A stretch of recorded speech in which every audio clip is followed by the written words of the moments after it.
Mr. Gorbachev, tear down this wall. Either you are with us or you are with the terrorists. The only thing we have to fear is fear itself. If you've got health care already, then you can keep your plan if you are satisfied with it. Donald Trump is not going to be president of the United States. Take it to the bank. Together, we will make America great again. We shall never surrender. It's what you've been waiting for all day. Buck Sexton with America Now. Join the conversation. Call Buck toll-free at 844-900-BUCK. That's 844-900-2825. Sharp mind, strong voice. Buck Sexton. Welcome to Buck Sexton with America Now. Thank you so much for being here. Taxes and Russia dominating most of the headlines today, the news stories. And first, let's talk a bit about the taxes side of it, especially because we are going into the height of tax season. How could a story about taxes be so exciting to the media? Oh, that's right, because this is where they think that Donald Trump is going to finally be tripped up. This is where they've got him.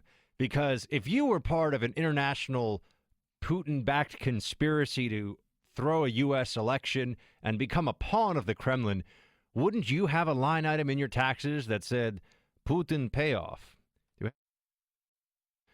So it's not as simple. It's not as simple as that, is it? It's not going to be. But last night, last night, Rachel Maddow, this happened while I was on air, was tweeting out, she's an MSNBC host, that she had Donald Trump's taxes. And you can imagine, of course, because oh, wait, no, is that, oh, look at that, just in time for our talk about Russia. It's the Soviet national anthem, everybody. Not to be confused with anything else. All right. Thank you for that. A little bit of background tunes there. So yes, the Soviet national anthem, because we should all be terrified, like we're back in the Cold War and there could be a nuclear exchange any day, because you had Podesta's emails accessed by a phishing scam and the DNC emails hacked. We're supposed to now think that Russia is absolutely terrifying, but Russia and taxes go hand in hand. We have to understand that. You see, the tax returns are supposed to show big investments in Russia, some connections to Russia, which what incredible foresight Donald Trump must have that his taxes stretching back for a decade would show all of this Russia business. It just doesn't. I keep hearing the theories. I'm like, that theory doesn't make any sense, right? There's no way that theory. You say what you will about maybe there's some unsavory characters that Trump aides like Manafort and Roger Stone and others were in contact with with Russians. Maybe that happened. But the payoffs and the scheme and the conspiracy, I don't see that. I don't see it for Trump, at least. How would that happen? Why take that risk? But the taxes are supposed to be, follow the money, right? The taxes are supposed to be key. And Rachel Maddow I knew she was overselling it. I said last night on the show, maybe I'll play it from the end of last night's show, right before her show's at 9 Eastern, so I finish up right before. I said, look, this is a nothing burger with cheese, I think was how I described it. And it wasn't even, there was no cheese on that nothing burger. It was like an overcooked nothing burger that you could use as a hockey puck. I mean, it was a bad oversell of the worst kind from MSNBC. And now, of course, she's saying, well, we're all waiting. We're all sitting around here thinking to ourselves, oh, wow, maybe Trump's tax returns are going to get released now, which, of course, it is illegal. And then they play this game of, oh, well, maybe Trump leaked it himself or someone close to him, so then it's not illegal. Whatever. Trump tax is supposed to be the smoking gun. At least I've heard this from people. This is supposed to be the smoking gun that proves Russia and Trump are colluding in some capacity, and that's why he can't show us the tax returns. And yet, when Rachel Maddow finally gets to tell us what it is, this is what she says. Play clip 41. What I have here is a copy of Donald Trump's tax returns. We have his federal tax return for 1 year for 2005. I believe this is the only set of the president's federal taxes that reporters have ever gotten a hold of. What we have are these 2 pages, front and back. 2 pages, front and back? Oh, my gosh. That's just crazy. It was pretty amazing to have all these people. Look, for Maddow, it's an opportunity to get a whole lot of people to tune into her show that would usually never waste their time. So it worked as a form of advertising for her show. She didn't lie. They had some of Trump's tax return. Of course, Trump released it before she even went on air, so that scooped them there. But she goes on air to say that Trump, what we find out, rather, about Trump is that he paid a lot of money in taxes.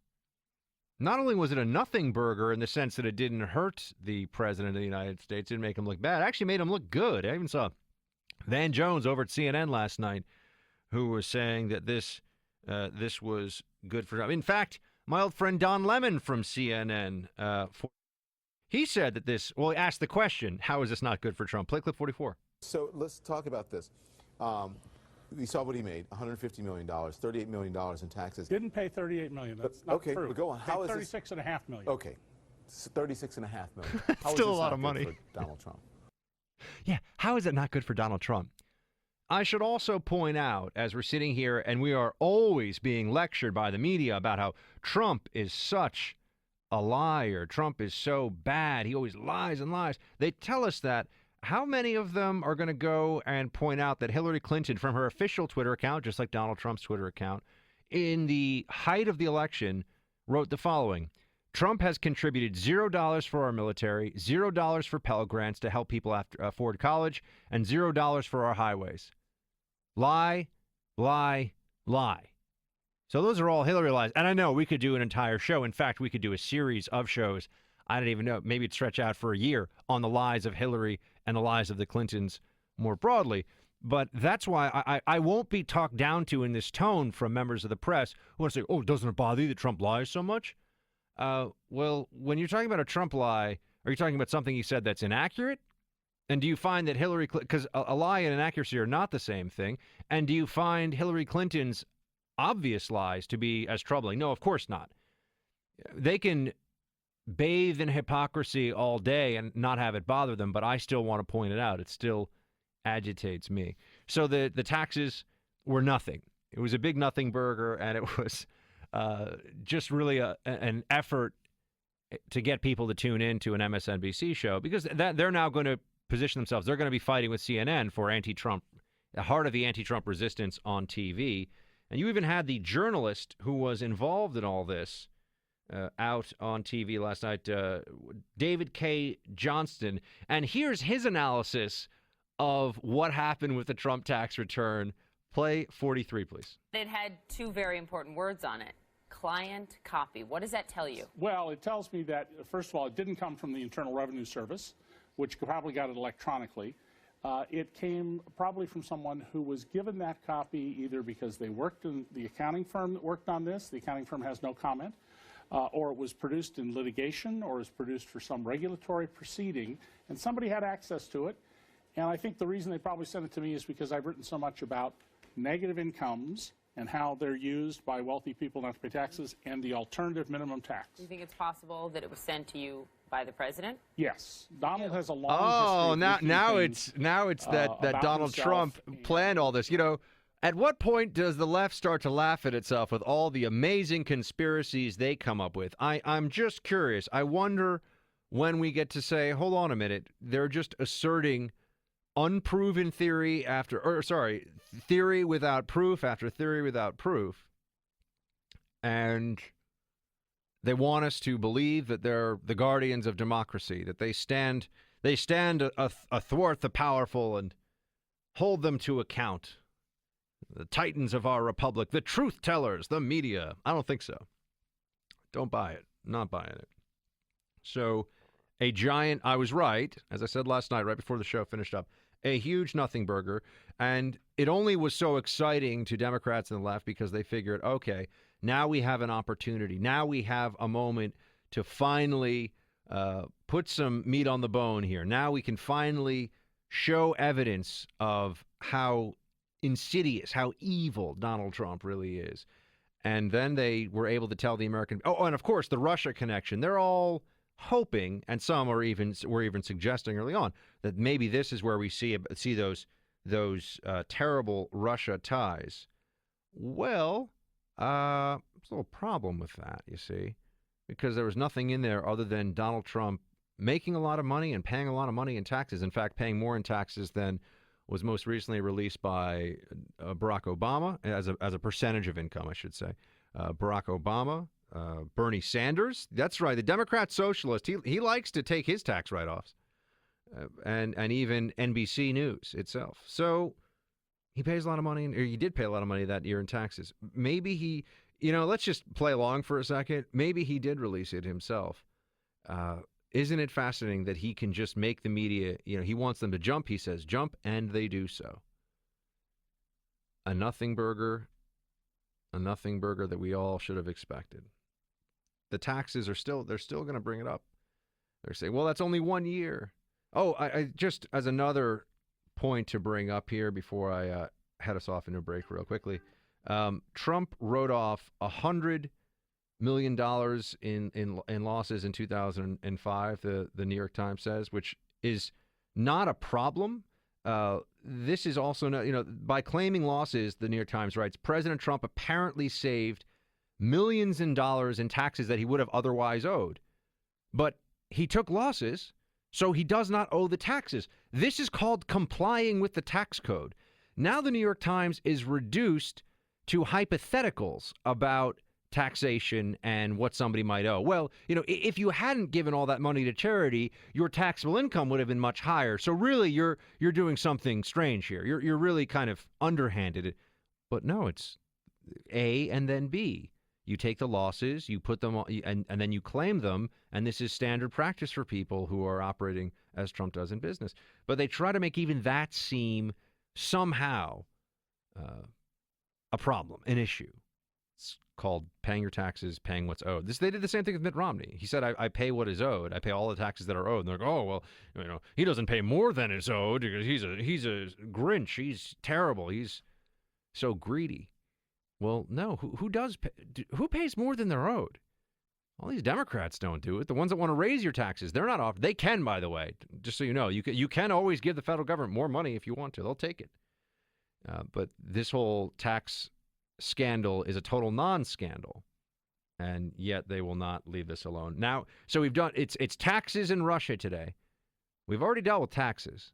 Now let's deal with Russia and the wiretapping allegations and the collusion with the Kremlin. All of that. We'll hit that in just a minute. Buck Sexton, America Now continues. We'll be right back. Let's talk about Russia, shall we, comrade? Let's discuss Russia, because that's what the Democrats. Come on, give me some tunes. Give me some Russian tunes. Oh yeah, here we go. Trump and Putin always hack elections, says the Democrats who will not read newspaper. They lie and they cheat because they hate Donald Trump. All right, you get the idea. So they're hoping that they're going to be able to prove all this stuff. We're going to have more fun with that Soviet stuff coming up here soon, because we're back in the Democrat era, or rather in the Red Scare era with the Democrats. They are, or do I repeat myself? They are obsessed with this Russia connection, and they're pushing for more and more investigation into this. You've got FBI Director James Comey briefing a group of senators today because they're asking him to clarify if the FBI is investigating any contacts between Moscow and the Trump campaign. So Comey met behind closed doors with Grassley, Senator Grassley, Feinstein, and Mark Warner. Those senators. They weren't saying much after the meeting, according to the reports I'm reading here. Quote, this briefing was all on sensitive matters and highly classified, and it's really not anything we can speak or we can answer any questions about, Feinstein told reporters. And Feinstein further declined to comment on whether Comey confirmed the FBI is investigating a link between Trump officials and Russia, adding, I'm sorry, but it's the way life is here. So it's still in the classified realm. They don't have much more beyond that. So we have to break this down into various layers. Let's deal with the wiretapping now, because this was the explosive allegation that was made. The explosive allegation about the previous administration. I know that President Trump said Obama, and you can give him the benefit of the doubt with that or not, and think that he was saying the previous administration, or you can think that he meant that Barack Obama was sitting there like, got an idea. Let's top Trump's tower, or Trump Tower. So yeah, you can think that. But I think that what Trump was going for was that this happened on Obama's watch. Now, is there any evidence of this other than the media reporting? No, I've seen no evidence of this whatsoever. And you had the chairman of the House House Select Committee on Intelligence, Congressman Nunes, and he said, well, if you take Trump literally, you've got a problem here. Let's play 31. I think the challenge here is that President Obama wouldn't physically go over and wiretap Trump Tower. So now you have to decide, as I mentioned to you last week, are you going to take the tweets literally? And if you are, then clearly the president was wrong. But if you're not going to take the tweets literally, and if there's a concern that the president has about other people, other surveillance activities, looking at him or his associates, either appropriately or inappropriately, we want to find that out. According to CNN here, House Intelligence Committee Chairman Nunes said he does not believe Trump's claim that Obama wiretapped him, but said it's possible Trump communications may have been gathered in, quote, incidental intelligence collection. Well, we probably want to rule that out, don't we? It would be a fascinating state of affairs if the previous administration had somehow used national security collection, even if there was a reasonable justification for it. Somehow, some way, Trump communications get picked up in that. And then I wonder if any of that made its way out into the public, because so much of the national security information that's out there that is classified, were it to make its way out into the public, would of course be very damaging, and we to individuals, and we would never want to be in a position where we have members of the either law enforcement branches or intelligence agencies who are using access to classified to settle political scores. So we would want to know, right? That's a part of all of this as well. But Nunes says that there was no actual tap. Play 39. We don't have any evidence that took place. And in fact, I don't believe, just in the last week of time, the people we've talked to, I don't think there was an actual tap of Trump Tower. So we're being told no actual tap. Now they want to see if they can run with the story about Comey having some FBI investigation underway. By the way, I think Comey should go. I don't know how you keep this FBI director in place, although maybe the problem is that he's so politicized that to ask him to step down is going to cause a political furor on its own. But I think Comey should be replaced. There are plenty of people to do that job, and Comey's going to go, he's either going to get some seven-figure job at a law firm, he's going to write a memoir, he'll make $150K a speech. He's going to be just fine. He's going to be just fine. I don't think we have to take an FBI director here for multiple administrations in a row just because he decided to become a household name by, remember, not prosecuting Hillary for what still seems to me to be obviously criminal conduct based on the statute that she fell under there with the emails and the collection of classified information on classified servers. So we got to talk a little more about the Russia investigation, the wiretapping. You got some Russian hackers that have been identified and are facing charges now. I believe one of them in Canada, the rest are in Russia. And they were the hackers responsible for accessing hundreds of millions of Yahoo accounts illegally. So it's an enormous hack. And this is just breaking news from earlier today. So we'll get into that and all the rest of what is really a problem when it comes to Russia and what is part of the Democrats' Russia scare. 844-900-2825. We'll be right back. Buck Sexton with America Now, where there's always something to talk about, where you can trade opinions with Buck. Not sure you'll win, though. Just call 844-900-BUCK. That's 844-900-2825. Buck, you're on. Russia, Mother Russia. All right, let's talk about Trump and Russia. And oh my, they are going to be looking into this allegation of collusion. And by they, I mean members of the House and the Senate. They're bringing the FBI into this one.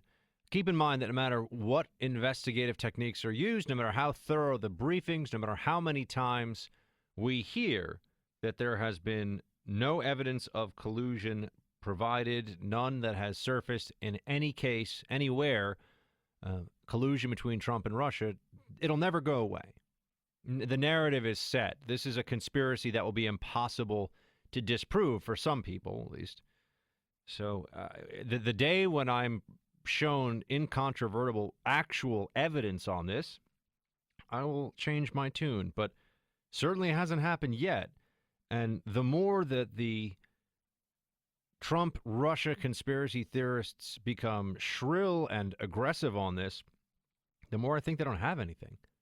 Because they wouldn't have to do that if there was real information underneath all of it. But they're trying to bully people. There's an intimidation going on, a psychological warfare, if you will, where they're trying to convince people that even though there's no evidence, there must be something. Even though there's no way to prove it, you should believe it. I think that's really unfortunate, but that's where we are. And I'm confused by, well, maybe confused is the wrong word. I am concerned at the tone some Republicans are taking. First of all, John McCain earlier today, this isn't about Trump, but John McCain said that on Senator Rand Paul that the, quote, the senator from Kentucky is now working for Vladimir Putin. This is over a foreign policy dispute. But, John McCain, not cool. That's just not cool. Clearly Rand Paul is not working for Vladimir Putin. And why say something like that to a fellow Republican, never mind a fellow senator?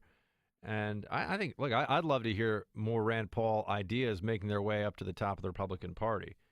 Maybe he wasn't a great presidential candidate, but I still think he's got some really good ideas.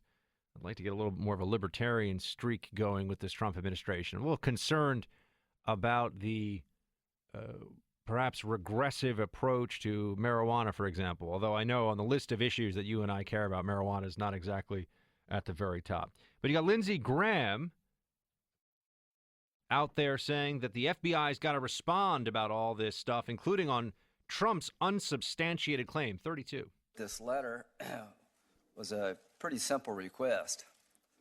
Was there a warrant issued by any court anywhere in the United States allowing the surveillance of the Trump campaign, Trump Tower, or any Trump operative during the 2016 election?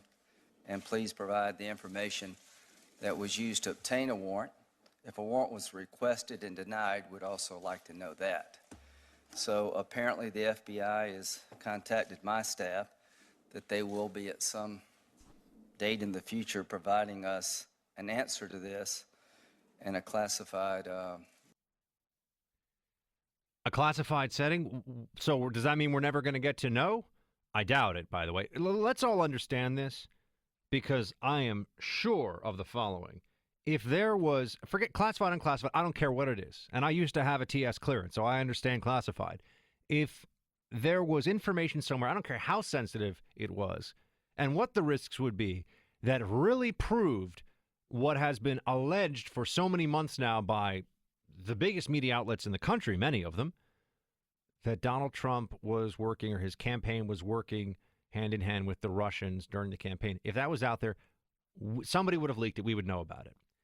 So if they go into this session, it's closed-door session to speak about classified matters with the FBI. And as I said earlier today, the FBI Director James Comey, who's a very political figure at the top of the FBI, I don't think there's any dispute or debate about that.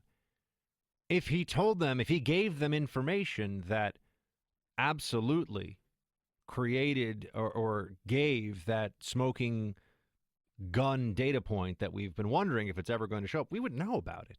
Not going to hold it back. But instead, what you'll get is neither they're not going to confirm anything. They're not going to deny anything. We won't really know, and this will be left to just linger. And they'll say, oh, well, it's classified. Oh, well, we can't go into the investigation. Right now, what you have going on is an investigation into an investigation. That's what's ongoing. They're trying to figure out, if they're still trying to figure out what happened with Trump and Russia. How much time should the government really spend on this? I also would like to remind us all, including myself, I remind myself of this because I think it's important to keep in mind, that there's still no crime that anybody has even alleged the Trump campaign committed with all this. I mean, you hear people who don't understand the definition of the word treason say things like treason, but that's not true. I'd be very curious to know what the crime is supposed to be. So they will continue to chase this down. Okay, fine. It will never go away. They're going to keep on pressing this story for the foreseeable future.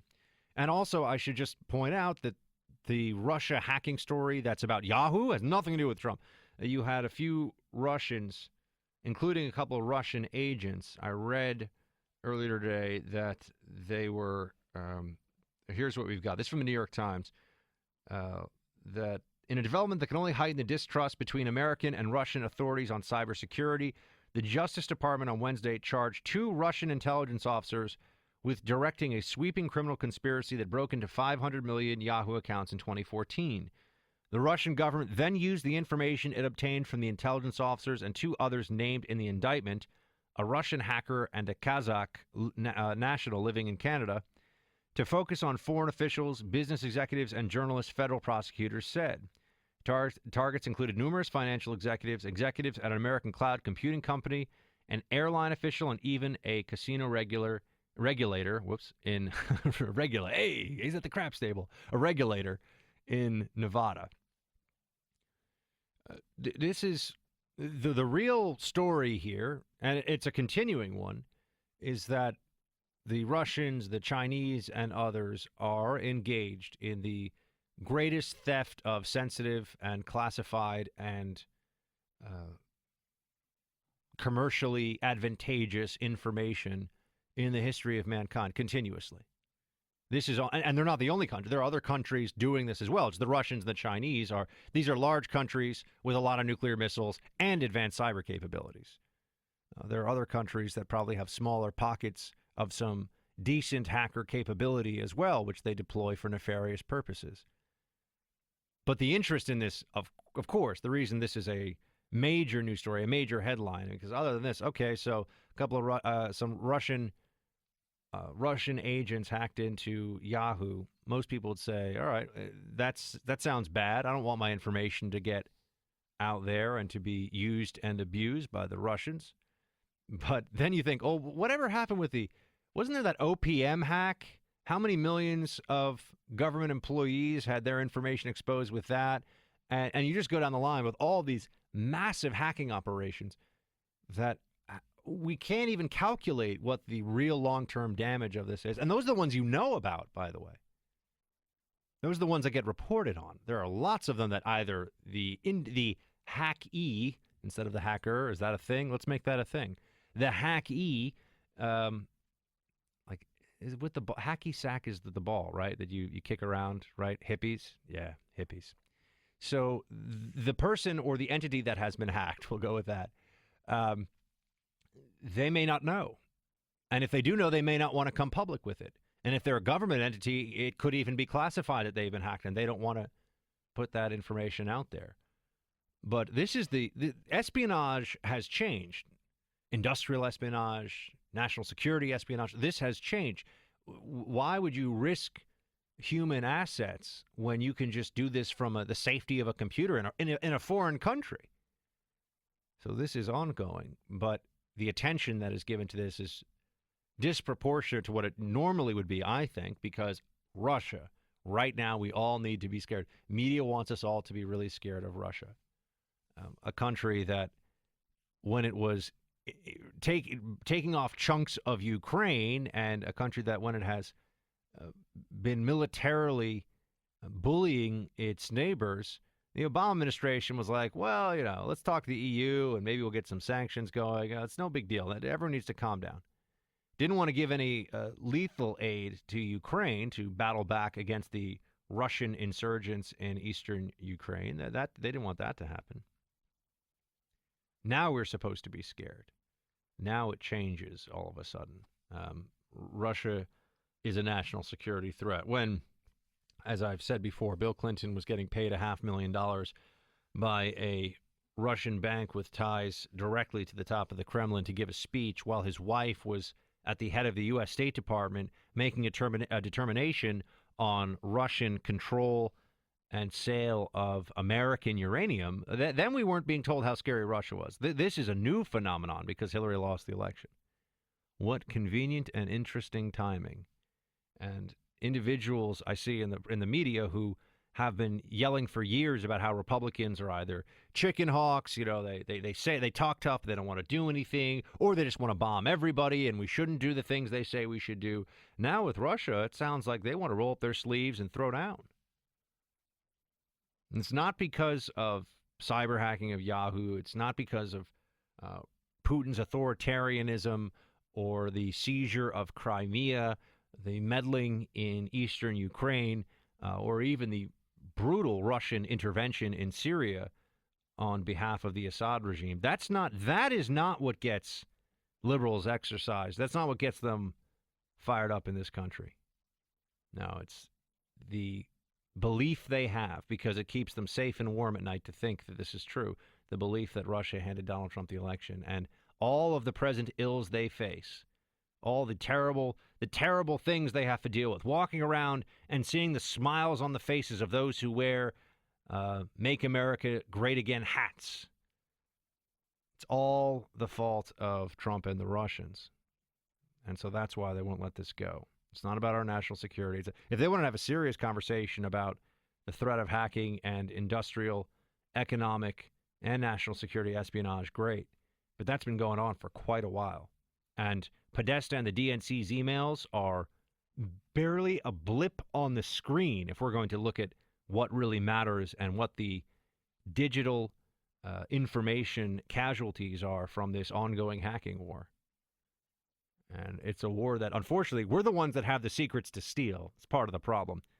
We're the ones that are constantly on defense. Because we have the best technology. We have the most successful companies. So we're the big target for this. And I think there are many in the government who also have their qualms about how and if we should even retaliate in kind to much of this. So we're not really clear even on how the response should go. But as I said before, this is really all about hatred of Russia because of the election with Hillary. They got nothing still on Trump. We hear Comey's going to testify in the open next week. I'm sure we're just going to get a lot more non-answers.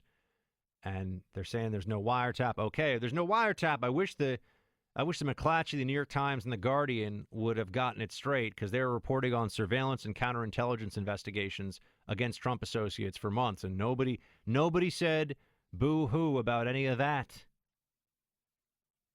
844-900-2825. We are rocking in the Freedom Hut. I'll be right back. I remember when Barack Obama made fun of Mitt Romney for saying that Russia was our number one geopolitical foe. And liberals all laughed. Ha, ha, ha, ha, ha, ha. I remember when Barack Obama told Medvedev on an open mic that after his election he would have more flexibility to do things that the Russians wanted him to do. And I remember 8 years of an Obama presidency where there was no regime too odious, too totalitarian, too tyrannical for the embrace of our former commander-in-chief's top diplomats and even himself on some occasions. Whether he was personally bowing or sending diplomats to make deals that weren't to the benefit of the American people, and any time that you suggested that maybe even the diplomacy was a little bit too one-sided, a little too soft, they would say, "Oh, well, you just want war, don't you? That's what this is all about. You just want a war with that country." Those were always our options: the Obama way or war. Ooh, that seems a bit intellectually dishonest, doesn't it? And Russia is, as I've said to you, go back and look at 8 years of what Russia has done, the way the Democrats were talking about it then and how they talk about it now. For all those 8 years, Russia still had a big military, a very active intelligence service, was engaged in cyber espionage, has engaged in military interventions abroad. human rights abuses, killing journalists, all that stuff that's been happening under the Russian regime. It's not new. All that's new is the outrage. What's the new ingredient in this sauce, everybody? We can figure this one out. Before we go into the next hour, though, we're going to switch up topics. Let's get Jesus in California on KFNY. What's up? What's going on, dude? What's up? Not much, man. How are you? I'm really good. How about yourself? I'm rocking and rolling. We're on national radio. So what's on your mind? What's on my mind? Well, this month I heard about a missile strike that Donald Trump signed, and that missile strike went directly to China. Is that true? I live here in California. We see UFOs every day. We see aliens. We're going through an alien war. I want to know what's going on, what's up, what's happening, and if that's true. You see UFOs every day? Where's your... Dude, you've got an iPhone. You should be videotaping that. They're all over the place. But we're also going to let our friend go here. Thanks, Jesus. UFOs every day. A little quiet missile strike on China. Who doesn't need a little sneak attack on a vast nuclear power with a billion-plus population? I mean, no problem. What are you looking? You're looking at me like I'm crazy. Is that a crazy thing to say? No, of course we shouldn't have a sneak attack on China. That would be insane.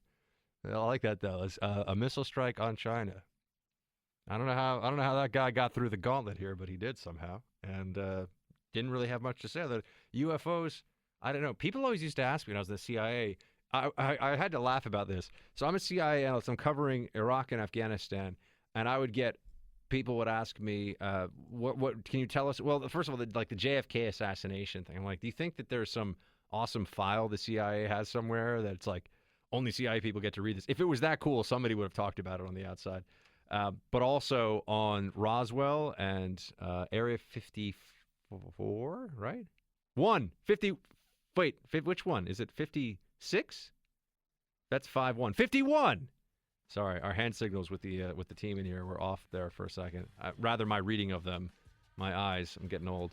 But yeah, Area 51. I don't know anything about that stuff. I was like, you want to talk about counterinsurgency activity in, I don't know, like Anbar or Nineveh or Baghdad or something? We could talk about that maybe, but I do not know anything about Area 51. And then I get kind of sad on the inside. I'm like, well, I am in the CIA. When do I get read into the cool Roswell files of it? And the answer was never. I didn't learn anything cool like that. Nothing about the Kennedy assassination, nothing about Roswell, nothing about UFOs. Anyway, after watching all those episodes of the X-Files, why do they think I joined the CIA in the first place? It was such a disappointment. It was actually a lot of policy and paperwork and occasionally some cool stuff. Hour 2 coming up. Be right back in a few. The things that matter most in your day-to-day life are too important to trust to just anyone. That's why he's here. Buck Sexton with America Now. Sharp mind, strong voice. Buck Sexton. I got some breaking news for all of you. Federal judge in Hawaii. We talked about this here in the Freedom Hut. Federal judge in Hawaii has blocked Trump's travel ban just hours before it was going to come into effect. Oh, what a shock here. Not at all, actually. Federal judge in Hawaii. He was the first one to challenge this, and I told you at the time, and we'll get into some of the merits of this or the lack thereof in just a few moments. But yeah, you've got they have the revised order, narrowed down, tailored, so that it would not be struck down by judges. But you see, federal judges now, the progressive ones who legislate from the bench, they view themselves as the last defense of the progressive statist agenda under a Trump administration.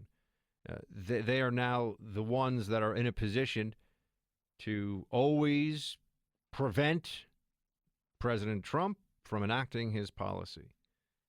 All it takes is someone to run and cry to a federal judge and say, oh, we don't like what Trump is doing, and now you'll see some of these federal judges will come up with a rationale to say no, and then we'll see if it gets overturned. And by the way, if they get overturned at the U.S. Court of Appeals, which depending on the circuit is unlikely or might happen, depends on where we're talking about. In Hawaii, Ninth Circuit, no way. The appeals court's going to be probably good to go on that one for the progressives. has to make its way up to the Supreme Court. Oh, we've got some Neil Gorsuch stuff to talk about as well. But you got a federal judge out in Hawaii has said no to the Trump order. Also, and I just wanted to get this out there because I don't want to return to the subject entirely, but wanted to add this in. You have CNN breaking this news. House Intel Committee seeks names of Obama officials who requested unmasking of Americans picked up on surveillance. So, this is important. Let me walk you through this for a second. The leaders of the House Intelligence Committee asked the three leaders of the intelligence community Wednesday about any time during the last 7 months of the Obama administration whenever any of its agents and officials improperly named or unmasked and disseminated the identities of American citizens picked up in intelligence collection. Chairman Devin Nunes and Ranking Member Adam Schiff wrote they were concerned that members of the intelligence community have not been sufficiently honoring previously established robust minimization procedures to protect the identities of U.S. citizens, including masking their names. The letter they sent refers to the disclosure to the public that former National Security Advisor Michael Flynn had several conversations with the Russian ambassador. So what they're saying here is if the Russian ambassador was under surveillance, i.e. under intelligence collection, is not under a criminal surveillance, how the heck does anybody get word of who the American was on that phone call? Not only have we already been told, of course, that disclosure is illegal, it is a violation of classified protocols, it is a felony, it is a federal crime, but where are the protections? Why are there not the protections in place that are supposed to prevent exactly what happened, it seems, from happening, which is an American was picked up on surveillance and then it was leaked for political purposes. That's why there are supposed to be procedures in place to prevent this from happening. First and foremost, that it's illegal and it's a violation of federal law. But that's going to be interesting to see if there is any additional information here. If they find out that, in fact, there were some requests from within the Obama administration, or there were some efforts. We say paper trail, but it would really be a digital trail. But there is a digital trail left behind of, we're going to pass around an American's name who may have been caught up in intelligence collection. So remember, this isn't about this wouldn't be on a criminal warrant side. This brings us back to the national security eavesdropping, which has different standards, and these standards are public. You can read about Title III warrants, criminal warrants versus National Security Act and FISA warrants and all the rest of that. So they're asking this question, and it seems to me the American people, pardon the much hackneyed phrase here, but the American people do have a right to know. They have a right to know. So they're asking the question here. We'll see if they get any additional answers. But now let's talk for a moment about Hawaii. Yes, Hawaii. As I've said, I've been to Hawaii a couple of times. I'm hoping to get back there soon. It's just tough to get the time, and also the flights are expensive, but it's a beautiful place. I love Hawaii. And I know we have a great affiliate of this show playing us out in Honolulu, and we are very thankful for that. But this federal judge out in Hawaii, I knew he was going to that's why he immediately came out or accepted the challenge right away. Because, you see, if you want this to be a feather in your cap, if you want this to be a career trophy as a federal judge, you absolutely have to be you really want to be the first one who accepts that there's a challenge in federal court to a Trump executive order. And then, in this case, also you want to be the first one to shut it down. And that's what they're doing. Hawaii has sued to stop Trump's travel. They keep calling it a travel ban, and executive order on immigration is too long. I wish they had can we just settle on visa vetting procedures or something like that? There needs to be because it's not a ban. A travel ban would be no one's allowed to come into America, period. That's a travel ban. A Muslim ban would be no Muslims are allowed to come into America, period. We don't have a Muslim ban. So we need a better term for this, because by calling it a travel ban, we're already conceding too much in the argument. But then you look at Hawaii's argument, and oh man, I'm sitting here. I know. Hawaii, you're so pretty, Hawaii. You're so nice. I like Hawaii. We're looking at the argument, though, that this isn't the state of Hawaii or the people. This is one federal judge in Hawaii. I get that, but it's just disappointing to see this. This federal judge comes out, and the argument against the travel order, which, remember, has the Trump administration has had the benefit now of seeing what the objections were from progressive judges already on the circuit courts, and they know what they were bringing. They know what they're bringing to the table with that. So then they were able to make modifications, but the modifications were not enough. All right, I got to switch. We actually got our friend James Carafano on the line here, so we're going to switch topics up for a second. I'll get back to Hawaii and the travel order. Jim Carafano is vice president at the Heritage Foundation, and he's a leading expert in national security and foreign policy and was a 25-year Army veteran. Jim, great to get you on. Yeah, don't get me started on the travel order either, because, I worked a lot on that during the presidential transition. So Really? So let's not go there. I didn't actually write the order, but... No, can we go there? Because No, I know you said absolutely. we shouldn't go there, but I didn't know you'd worked on this. What do you think about this Hawaiian federal judge coming down, or this federal judge in Hawaii saying no good? Yeah, well, first of all, not much. I mean, on the merits of it, I think they're indisputable, and I think that's gotten lost in this whole thing. Is there's legitimate national security issue that we were concerned about. It had nothing to do with Trump's campaign comments about Muslim ban or anything else. And it dealt with a very specific problem, is that the recognition that as ISIS lost space in Iraq and Syria, you had tens of thousands of foreign fighters flow into the battle space. As they lost her, they were going to go somewhere. And the logic is they were going to go to the countries or be resident in the countries that are named in the order. And because we've seen ISIS and al-Qaeda do this before, where they've tried to exfiltrate terrorist groups either through the refugee chain or through visas. They have done this. In Europe, it has happened. Sorry, Jim, go ahead. Yeah, I know. And so the idea was, let's make sure, since we are the new guys in town, if something happens on our watch, we're going to get blamed on Obama. Let's make sure that our processes are ironclad, that we're doing the best we can to prevent that. Because this is an emergent threat that we know it's going to happen. It clearly was not a Muslim ban. Matter of fact, dropping the Iraq from the order definitely proved that, because the Iraqis came back and said, look, we'll do more to make you happy, and they did, and then we dropped them. So on the merits of doing it, I think it's indisputable. I mean, I'm not a lawyer, but here's what bothers me about the whole thing. When I hear the lawyers and the judges mimic the same rhetoric of the president's political opponents, I wrote an article on this for National Interest.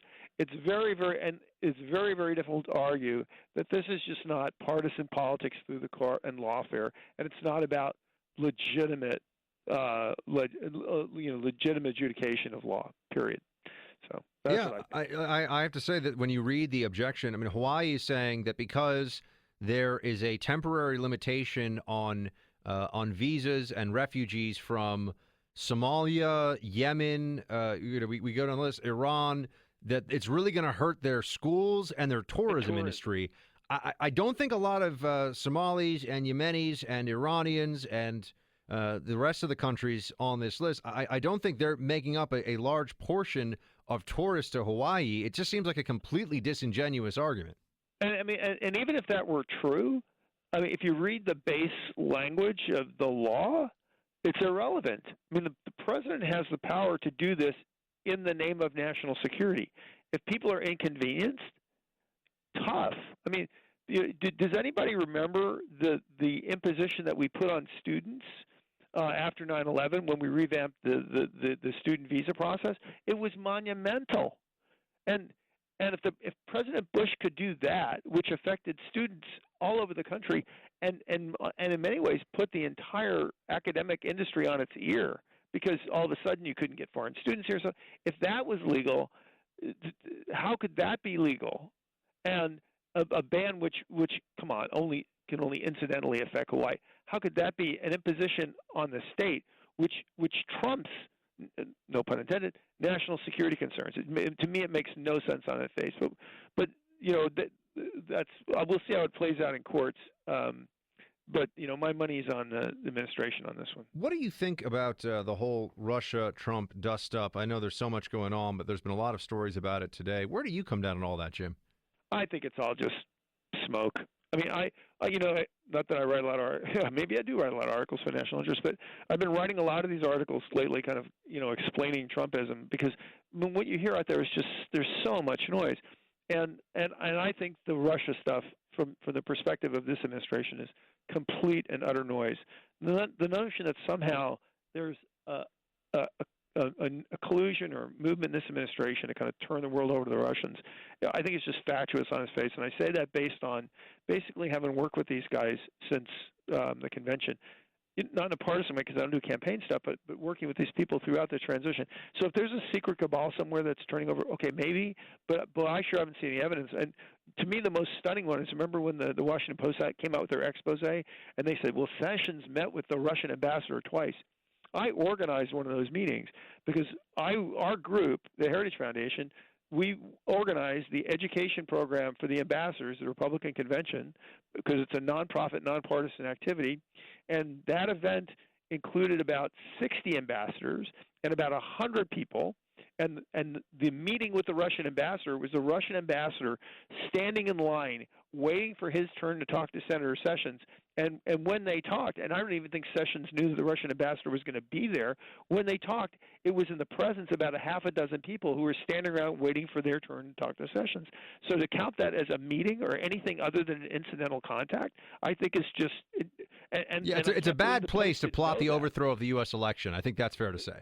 I would think so. So I think that this is all just absolute and complete and utter rubbish. And people are just connecting dots they want to connect. What do you think about the surveillance claims, though? There were very serious news stories from big outlets about a counterintelligence investigation that was sweeping up Trump associates. Does that pass the smell test for you? You think the whole thing is bogus? Not that they did anything, but that they were under investigation. Right. I mean, clearly it's publicly known that there was a computer in Trump Tower that was included in electronic surveillance in an investigation of something that we don't know that was in contact with a Russian bank. Well, so clearly somebody got surveilled or whatever, but I think this thing has just been blown completely out of proportion. It's just a huge and utter distraction. And the irony is as it becomes clearer every day that our policy towards Western Europe is actually looking pretty conventional. Traditional support for NATO, traditional support for allies, the actual policy that's unfolding looks way more mainstream than Obama. The Russian stuff just increases in absolute, kind of utter disregard of that. I guess it's what we kind of expect in a hyper-partisan environment, but it seems to me kind of so divorced from the reality as I'm seeing it on the ground, actually watching these guys try to govern. Jim, we're going to have to head into a break in a second here, but I wanted you to just give us the quick version of the most shocking thing about Trump so far is how boring he's been. You wrote this on the Heritage Foundation website. What do you mean? Well, I think if you look at all the big foreign policy stuff, what they're trying to do in the Middle East, what they're doing in Western Europe, and what they're doing in China, in many ways it is traditional American foreign policies, way more mainstream than Obama, in many cases more mainstream than Bush. So the rhetoric is completely and utter disconnected from reality.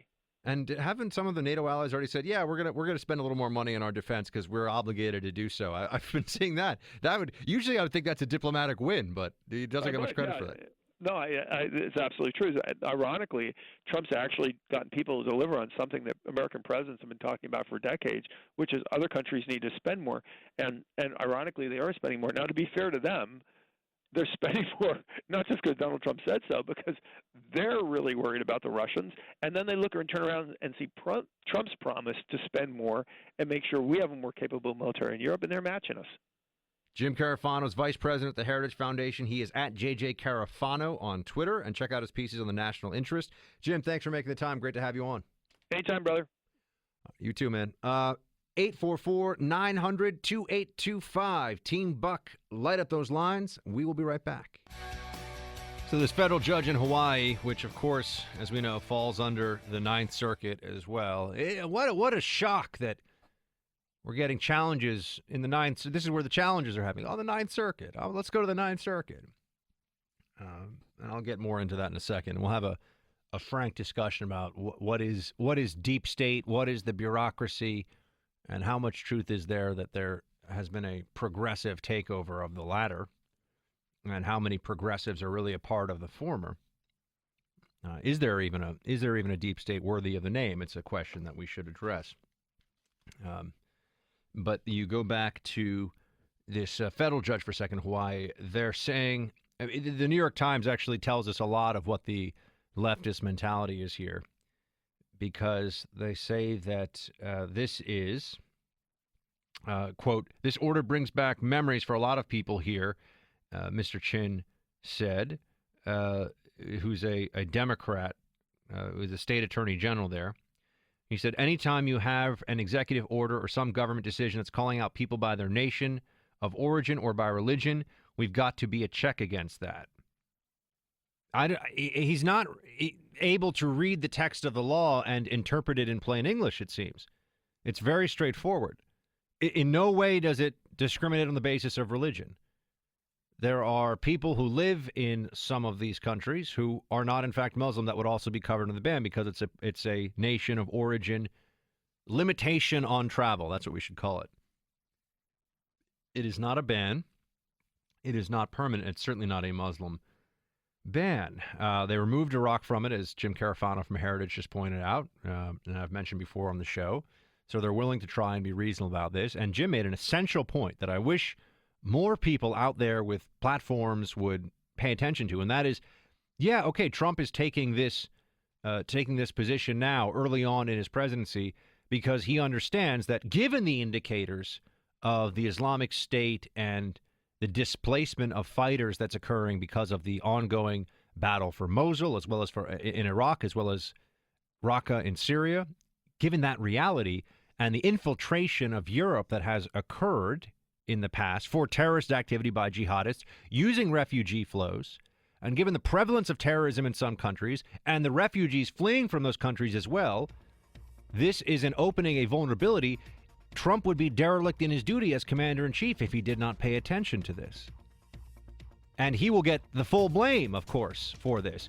He's not going to be able to do what President Obama did, which is have the media pretend that a jihadist attack isn't really a jihadist attack for the first week. Maybe it's workplace violence. Maybe it's some guy who's upset about health care.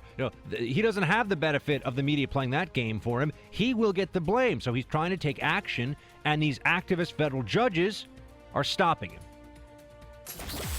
Buck Sexton with America Now, where there's always something to talk about, where you can trade opinions with Buck. Not sure you'll win, though. Just call 844-900-BUCK. That's 844-900-2825. All right, Buck, you're on. We're going to talk about judges. We should also bring up Neil Gorsuch, who has a sterling resume, Harvard-educated, Harvard Law School. He's a brilliant guy, has all the credentials, all of the qualities that one would want in a Supreme Court nominee. But progressives, because for them, the ends justify the means, and they don't care what the rules are, they don't care what the Constitution says. They have policies that they want enacted one way or another. They want to force other people to do what they say. They want to bend others to the force of their will. And judges are very useful for that, as we see now in Hawaii. But there are other places as well. Judges are one of the best tools that progressives use, both as we see now, to thwart legitimate actions of government and executive branch officials, but also to enact their own policies, laws, through their decisions, especially at the Supreme Court level. And Gorsuch is a real threat because they've absolutely stacked the federal courts with Obama loyalists. This did not get enough attention before, and I beseech you to just remember this going forward. There was all of that discussion over the nuclear option, and Harry Reid, when he was Senate Majority Leader, went for it. And people at the time said, "Oh, well, this is terrible. Look what he's done." And then it died down. Because, well, they didn't do the nuclear option, meaning an up or down vote, no more filibusters. 51 votes, all you need for nominees to the Supreme Court.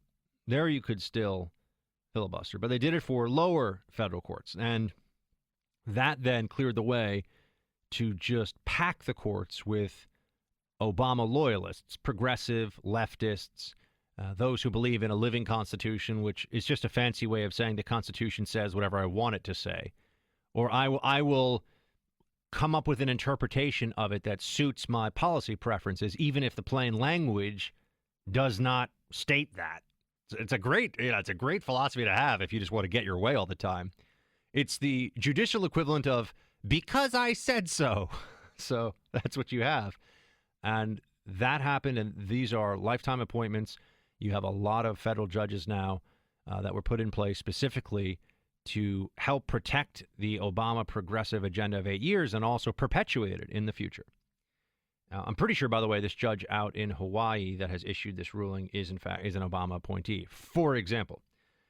But they also realize that Gorsuch, who they're just not going to find anything. They're looking so hard. I mean, they are looking into Neil Gorsuch's background right now, the press, the media, as detailed and feverishly a fashion as anyone, probably up to and including Donald Trump. They're really going to try to find. And look, the thing about Trump is that there was already a lot about him that was known. There was already a lot of information out there on Trump, including some not necessarily flattering stuff. And I think that was part of the inoculation against media criticism. We already knew a lot about Trump. There wasn't a whole lot that was going to shock us about Donald Trump because there was so much that was already out there. With Gorsuch, he's led a relatively private life up until now for a federal judge. And they're going to come after him with everything they've got as soon as the attention shifts, which is going to happen soon here with the confirmation hearings. This is a perfect example of what I'm talking about. New York Times piece published yesterday. Neil Gorsuch has web of ties to secretive billionaire. I mean, this is, when you read this piece, this is out of the Rachel Maddow school of overselling what you've got. We have Trump's tax returns, and by that we have 2 pages that shows that he made a lot of money and paid a lot of taxes a decade ago. Yay, us. Gorsuch has a web of ties to a secret billionaire in the sense that he worked as a lawyer for a guy named Philip Anschutz, who, this is really going to upset the left, is a billionaire who happens to support conservative publications like the Weekly Standard and the Washington Examiner. So, and he's a Colorado native and lives in Colorado, where Judge Neil Gorsuch is a Denver native. And there's all these ties between the two and their families. And so, Gorsuch, who's a federal judge and a very well-established guy with impeccable credentials and background, knows and has worked for in the past a guy who's worth a lot of money. The problem with the guy who's worth a lot of money, by the way, is that he has given money to the Federalist Society and the Heritage Foundation.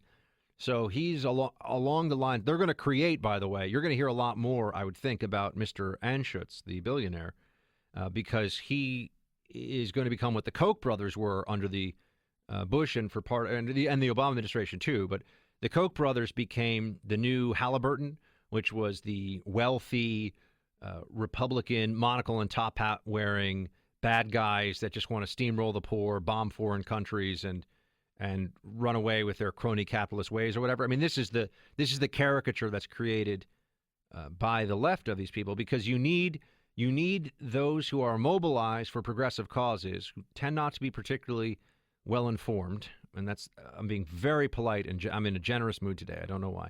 Being very polite about that. But they tend not to be well informed. You need to give them caricatured, obvious, evil bad guys. So whether it's Halliburton, Dick Cheney, Koch brothers, I think you'll see them try to do that with Anschutz as well, because this is the best they've gotten so far on Gorsuch. Gorsuch, who is going to be up for Supreme Court and certainly should get confirmed, and then you'd have a conservative, perhaps in the general vein of Scalia, although nobody will ever replace Justice Antonin Scalia. But you'll have another conservative on the court. That's going to infuriate the left. That is going to drive them insane.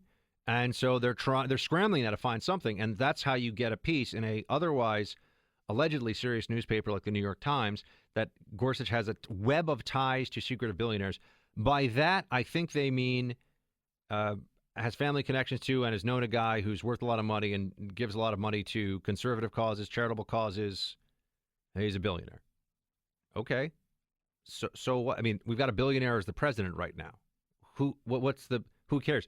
I mean, you got the Clintons managed to become worth over $100 million from, quote, giving speeches, end quote. And by that, we mean selling access. But yeah, giving speeches and writing books that do not nearly justify the incredibly large advances that these publishing houses give to them. True both the Clintons and true for the Obamas as well.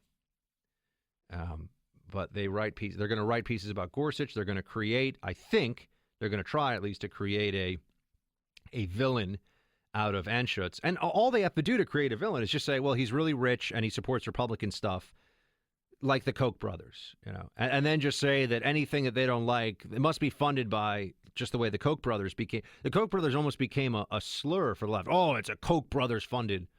Yeah, the Koch brothers also write checks for like the opera. They do. They write a lot of charitable work too, and they just have been very successful making money. We're a capitalist country. They've been involved in industry, and why are they? Were they bad? Oh, they're bad guys because they support conservative causes. I see, and the same is going to be that's going to be the same playbook, I think, with Anschutz here, because they've got nothing else on Gorsuch. They're going to try to take him down with this, but I'm also reminded of this, and Gorsuch, he's up for the Supreme Court. All you have to do is get through confirmation, and then then they can say whatever they want about him. It's not really going to matter.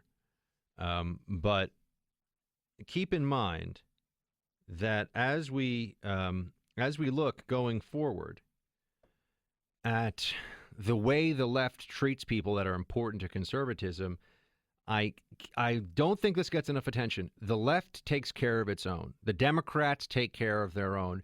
Even if you have a fall from grace, even if you don't manage to make it through the gauntlet of media attention and criticism, if you're up for a senior post in a Democrat administration, or you're just doing your part for the Democrat media industrial complex, they will catch your back. They'll make sure that you have a soft landing, that you have a job waiting for you, that you have consulting opportunities. They always do this for their own.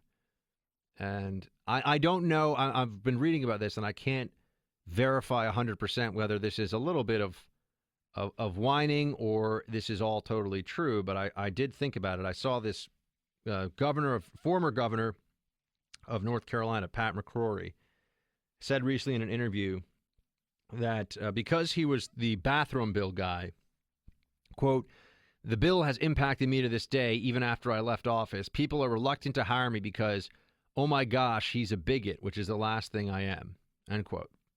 So he's saying because he was the bathroom bill guy, which had to do with using the bathroom that you identify with on your gender, or the gender that is on your birth certificate, because that was the law North Carolina passed, and then all these private companies were threatening to boycott, and we won't build there, we won't hire there, we won't have concerts there, we won't play sports there, turned into this enormous controversy. None of these people, it seemed, for years even knew anything about transgender students or transgender kids or adults or any of that stuff. And then all of a sudden it became the pinnacle of the progressive civil rights movement, and if you weren't on the right side of this, you had to be destroyed. This is a reminder, though, as we go up into the Gorsuch hearings here, and I'm sure some of you will be reminded of what happened to Judge Robert Bork, that they will try to destroy our people, and even if they can't just destroy them when they're in the public eye, when they're in office or trying to get an office, the progressives now have a long memory, and they play for keeps. They will punish people on the outside of public life. They will punish people who have moved on, who just want to go about their day, feed their families, live their lives, make a living. They will remember, based on policy differences, they will remember, and they will try to even out the score later on. And this has become acceptable. It's the same reason why, because ultimately it comes from a mindset of being a petty Stalinist, which so many truly zealous leftist ideologues today are. They're little petty Stalinists. They just want to crush. They will not allow any deviation from their Democrat orthodoxy. And if you cross them on this, it's not just they think you're wrong or even they think you're stupid. They think you need to be punished. They think your life has to be ruined. You have to be humiliated and your reputation has to be destroyed. And whether it's in politics or media or any number of other areas, I'm sure it's probably true if I had some friends on who work in law, I don't know, maybe finance too, I don't know. But it's definitely true in media. It's definitely true in politics. And it's increasingly true in corporate America that if you're on the wrong side of them politically, even if they can't get you in the beginning, they will find a way to exact some revenge on you for your heresy, because that's what they think this is. Whether it's on the bathroom bill or Trump's executive order on immigration or, yes, sanctuary cities, which I'm going to talk to you about in a second, you are a heretic to them. You are not somebody that needs to be reasoned with. They do not want to convert you. They want to hunt down heretics and punish them. I wish they'd spend more time trying to convert us. Instead, they just want to find people to make an example of for all the rest. 844-900-2825. Got much more Buck Sex with America Now. Hold the line. Be right back. By the way, it's not just the executive order on immigration where you can expect federal judges to interfere in executive branch prerogative. There's also the issue of sanctuary cities, which I want to address in just a second. But first we have Caitlin in Wyoming. Caitlin, welcome to the Buck Sexton Show. How you doing? Pretty good. Shields high, bud. Shields high. So I wanted to say I must be a part of the whole conspiracy theory because I actually have connections with Anschutz, too. Oh, okay. Oh, yeah. I'm the widow of a farmer, and we used to farm right next door to him and combine his pheasants accidentally that were farm raised. Ah. But the bigger story is... So wait, you would have a web, you're part of the secret web of connections they talk about then with Gorsuch, as in you had some connection to. Yeah, absolutely. Well, Gorsuch and Trump and everything else. But the crazier part is I know Pete Coors. I've met him. And I know he knows Anschutz. You know I'm being tongue-in-cheek, hopefully, right? Mm-hmm. No, we devilish conservatives. It's all a great big conspiracy theory with Pete Coors owning great hunting ground, just like Anschutz does down on the South Platte River. Well, the Democrats like to have on their side, they like to have the Tom Steyers and the George Soroses and as many big check writing, ultra progressive billionaires as possible, funding all sorts of things and pretending and doing it through pass-throughs and through organizations that then give the money to other organizations so it looks more grassroots. But they hate. I mean, look at the way that you'll see people refer to on the left, the Koch brothers. No, nobody refers to like Tom Steyer that way. I mean, I know, but Soros is easy to. You look at what Soros has done, and you go, okay. No. He's, as Glenn Beck says, the spooky dude. But I don't think he's. Never mind that he really is kind of truly spooky and seems to be immortal. But he's an interesting character. Anything else, Caitlin? Before we got to go into a break here. You bet. Oh, you bet. Oh no, I'm sorry, my bad. All good. Thank you for calling in, Caitlin. Shields high. I appreciate it.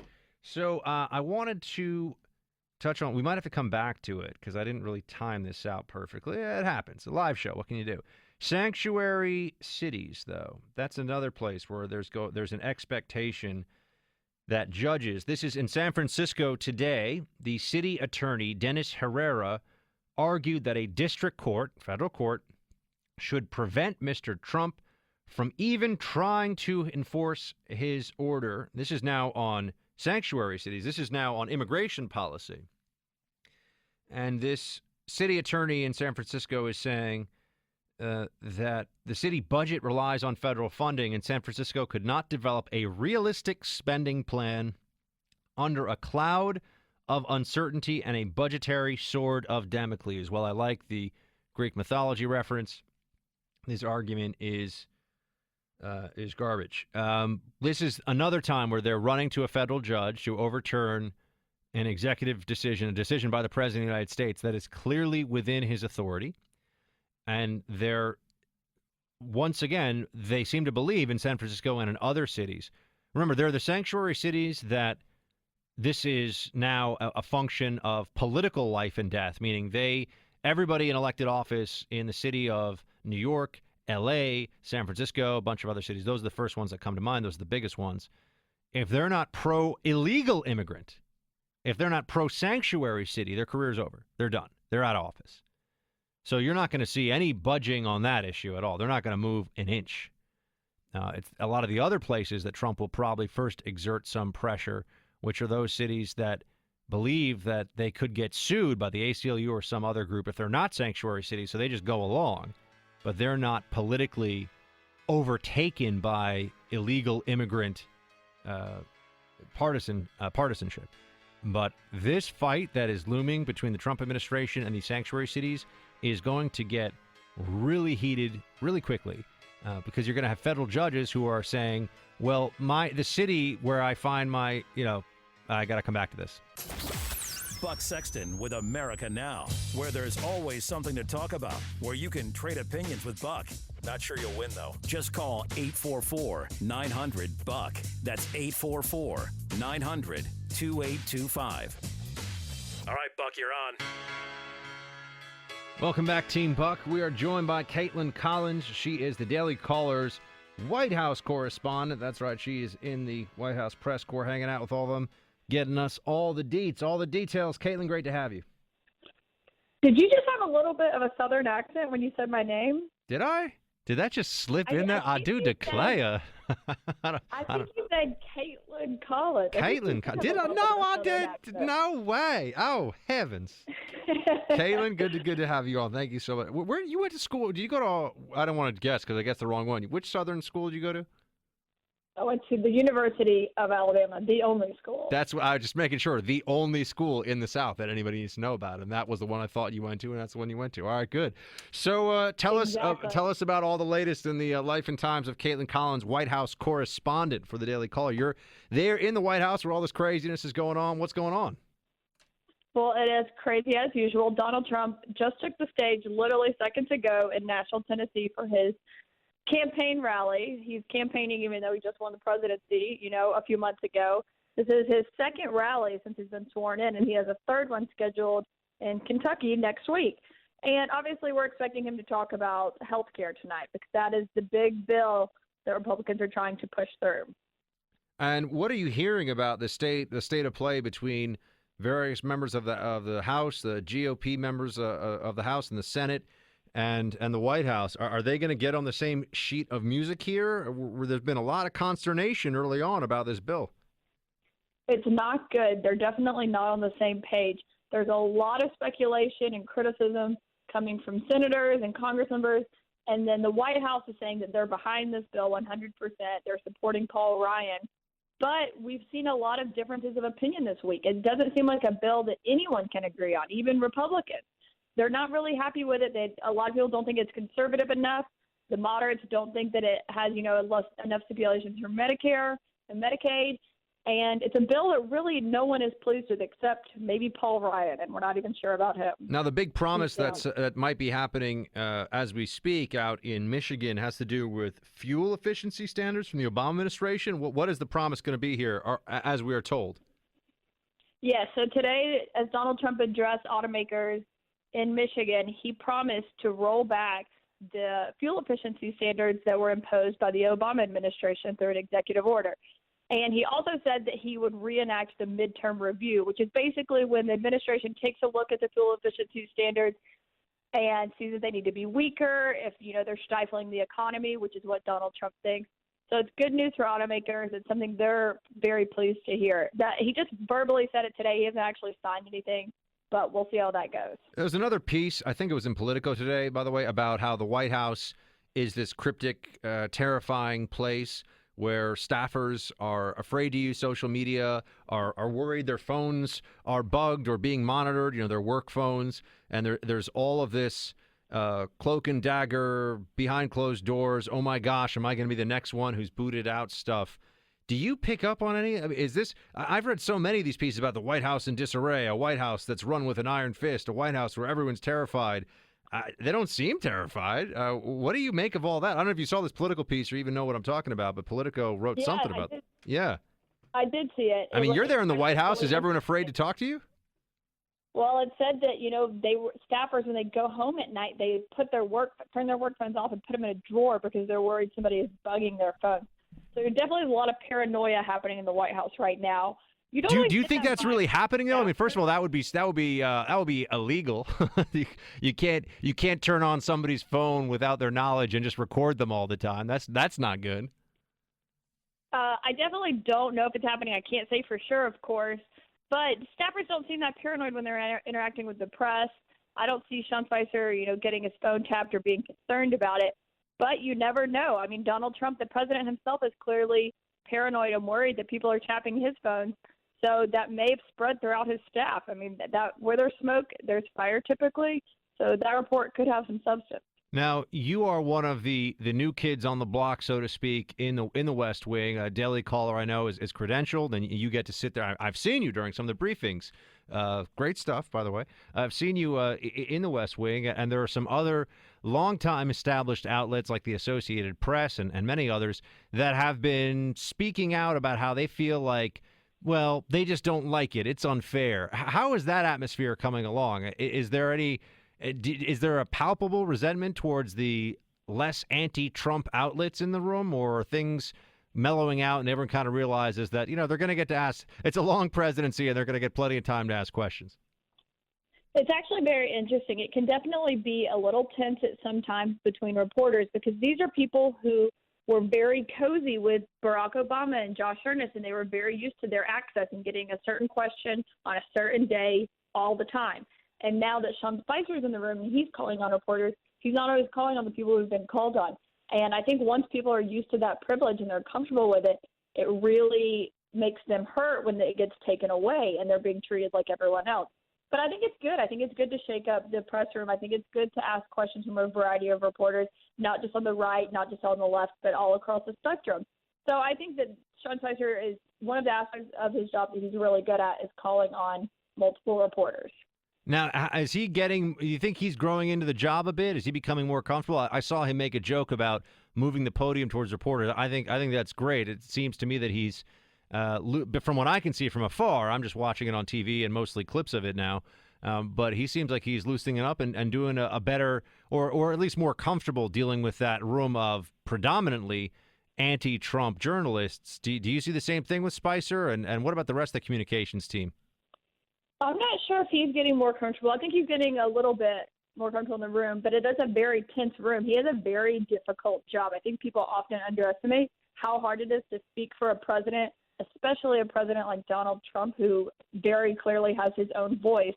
But I do think people are getting more normalized with Sean Spicer, and they're used to him, and they understand his little quirks and personality a little bit better than they did in January on day one. And I think he treats the press a little bit differently than I did on day one, when he came out and yelled and didn't take any questions. Yeah, that wasn't good. I said at the time, that was not a good look for the administration, having Spicer come out. It was the biggest inauguration ever. It's like, whoa, dude, slow your roll. Calm down. Right, exactly. So I think that he's got a little bit more confident in that manner. He knows what he's talking about a little bit more, but he does dodge questions sometimes, and he does skip over a report every now and then that he's worried about what kind of question they're getting. You can get that vibe from people. That's definitely what he's been accused of. But it's interesting. It's interesting to see how it operates between the administration and the press.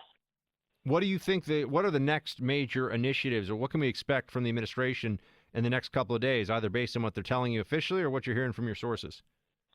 Well, we're definitely going to hear a lot over the next few days about the wiretapping investigation and this executive order. A federal judge in Hawaii froze Donald Trump's revised travel order tonight, just hours before it's supposed to take place. It's supposed to go into effect at midnight and prevent those citizens from 6 countries from coming into the United States for 90 days. But now that it's been frozen by a federal judge, the administration has still not responded. So Donald Trump is on stage right now. I'm watching him speak at a rally. It'll be interesting to see what their response is to that. One last one, Caitlin. I see here on the dailycaller.com that Hillary Clinton, I thought this would be something that we didn't have to talk about again, but I was wrong. Hillary Clinton's electoral ambitions she is considering running for mayor of, yes, my hometown where I am right now, New York City. Is it? Tell me it ain't so, or is it so? Are you going to vote for her, Buck? Oh, come on. You know me better than that. I'm Joe Lota, I think was his name. I don't even remember now. Whoever the Republican. I voted for the Republican. It was me and 5 other guys here in New York City. But is she really going to run? I don't know. That's what a source who was at an event with her earlier this month said, that she was considering it, and she was asking people what they were thinking. And we already know that she's getting briefings from her former campaign manager on what went wrong during the election, which seems a little weird to me. I don't think you should get briefings from the guy who ran your campaign to the ground on what went wrong. I feel like you should get it from someone else who is on a alternative campaign. But Hillary Clinton does what Hillary Clinton does, and we'll see if she runs. I'll say it right now. If Hillary Clinton runs for mayor of New York City, and some of you might be spitting up your coffee or choking on your bagel or whatever right now, wherever you are. But if she runs, she's going to win. If she runs in New York City, I think she's going to win, which means that I will be living in this Clinton fiefdom known as New York City, and it will just be nauseating. But we'll have to see. Not a problem for the rest of you outside of the tri-state area or outside of New York City, really. Kaitlan Collins, though, is the Daily Caller's White House correspondent. Kaitlan, thank you so much for joining. Great to have you. Come back soon, okay? Yeah, will do. Thank you. Phones open 844-900-2825, and talk more about deep state, Trump rallies, fun things, good things, in a few. Stay with me. President Trump is in the zone. He's doing a live rally right now. We're going to it live in Nashville, Tennessee. Schedule in terms of where we are, it's under design, and you're going to see some very good things happening. But the border by itself right now is doing very well. It's becoming very strong. General Kelly has done a great job. General Kelly. My administration is also following through on our promise to secure, protect, and defend that border within our United States. Our southern border will be protected always. It will have the wall. Drugs will stop pouring in and poisoning our youth, and that will happen very, very soon. You're already seeing what's going on. The drugs are pouring into our country, folks. They are poisoning our youth and plenty of others, and we're going to stop it. We're not going to be playing games. Not going to be playing games. Following my executive action, and don't forget, we've only been here for 50 days? We've already experienced an unprecedented 40% reduction. President Trump here speaking about a whole bunch of things, including energy, pipeline, securing the southern border, and the crowd there is just fired up about the whole thing. They really are. I mean this not in any way disrespectfully, but I watch the president, and I do have moments, especially as a New Yorker. He's really a fixture here, his name on the buildings, but also you'd read about him on Page 6, and for my whole adult life, you've been aware of Trump. I remember when he appeared in Home Alone 2. Oh, yeah, that's right. He's in the Plaza Hotel, which he was a owner of at one point, I believe. And he appears in the Plaza Hotel and says hi to Macaulay Culkin. By the way, Home Alone 2, not nearly as good as Home Alone 1. And both of them are a little more violent than I think people really would want their kids to see. But it was kind of, in the second one, it was throwing bricks off a roof and hitting somebody in the face is not, I was amazed that people were laughing at that. Anyway, not to be that guy, but Home Alone 1, really entertaining movie. Home Alone 2, not so good, but Trump was in that. And but what I was saying is I see him and I have, wow, he's the president moments. I don't mean that in a bad way. I just mean it in a wow way. It is wow. Let's get Edwin in Mississippi on the line, calling in on WJDX. What's up, Edwin? Hey, Buck. I wanted to take you back to a conversation you had with Tom Rogan on Monday. Sure. Okay, he had a 3-letter, very derogatory term for Geert Wilders, the Dutch politician, and I'm not a Donald Trump. I don't use derogatory words to define somebody, but do you remember the term that he when you No, but I know he doesn't like Wilders, so we can just leave it at that. I remember he was very clear about that. Okay. I want to, to the extent that I know about Wilders, it's in the last 2 years, I've gone online, I came across his name, and then I've watched his speeches, his interviews. So that's, how most of us would know somebody from a country like that. So I just don't have that opinion. I beg to differ greatly. But be that as it may, Wait, can we give us a little more than that, Evan? You differ? You think that Wilders is not a bad guy? Okay, can I hit you right across with the 2x4 to start with? I guess that sounds kind of rough, but be gentle. Say figuratively, but for one thing, I want to say, look up Wilders, look at his life story too. I just did that today, in fact, and it's like, you understand where a person's coming from when you see his life experience, and I can't really go much into that because I don't have it in hand, but if you look at his life, there are some definite things that where you understand where he's arrived. And when I was going to bring up 2004, you remember the slaying of Theo van Gogh on the streets of, I think it was Amsterdam. I remember it very well. Theo van Gogh, friend of Ayaan Hirsi Ali's, and in fact, the note that was pinned to Theo van Gogh's chest with a knife after he was murdered in the street said that Ayaan Hirsi Ali was next.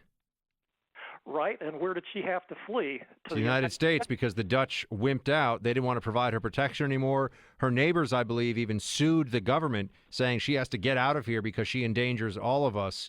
It was a very dark period for the Netherlands there. Real cowardly stuff from the Dutch government, but they just didn't want to deal with it. So she came here to America, and I believe AEI gave her safe harbor. And arranged for her to stay in the country, or she worked for them and then she arranged to stay in the country.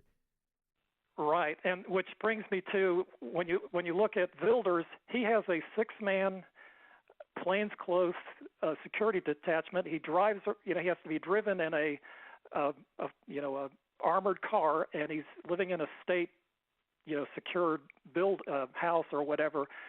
That's where I don't understand where Rogan's coming from, but this guy is on the front lines, and I think it's physical. Well, I won't. I don't want to speak for Tom, but I'm going to speak for Tom for a second. Tom's a very thoughtful and very well reasoned guy, and he doesn't like that Wilders goes after not just those who are Islamists or jihadists, but goes after all of Islam as being and doesn't want any Muslims coming into the Netherlands, which is the most extreme anti-Muslim immigrant position I think one could have, for obviously.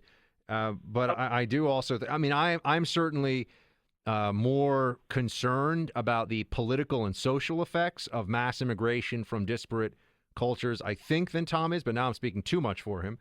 I think that when you spend time in some of these European countries. I've been in some of these European countries. I have had interactions with their domestic intelligence services as well. And there are real concerns, not just about terrorist attacks. This is what people have to keep in mind, but also about the lack of assimilation that is occurring. Because when you refuse to take some of these, generally accepted ideas from within Islam head on as a society because you fear offense and you want to be multicultural, you allow very bad ideas not just to fester in small communities, but to then grow larger in those communities as those communities become more entrenched and have bigger populations. So that's a very real concern, and I don't dismiss it at all. I actually think that it's something that we need to keep in mind and learn from. And look, this is the thought experiment I run people through, Edwin, is, would America be America if we allowed 100 million Chinese to come to America tomorrow? I know it's but would we still be America? Not really, right? And that's not a knock on people from China. It's just at some point you have a dissolution of the political union of the citizens in your country. The polity ceases to be the same. So there's a number. We all know there's a number. And in a country like the Netherlands of 10 million people, maybe that number is 1 million. Maybe it's 2 million. Maybe. Yeah, I'm sorry. Go ahead, and then we got to go to break. But by the way, I looked that up. I think their population is 17 million. Oh, pardon me. Muslims. Let me Can I come back after the break? No, we got to go into a break, and then I got a guest coming up, Edwin. Otherwise, I would. But thank you very much for calling in, man. We got to leave it there for now, actually.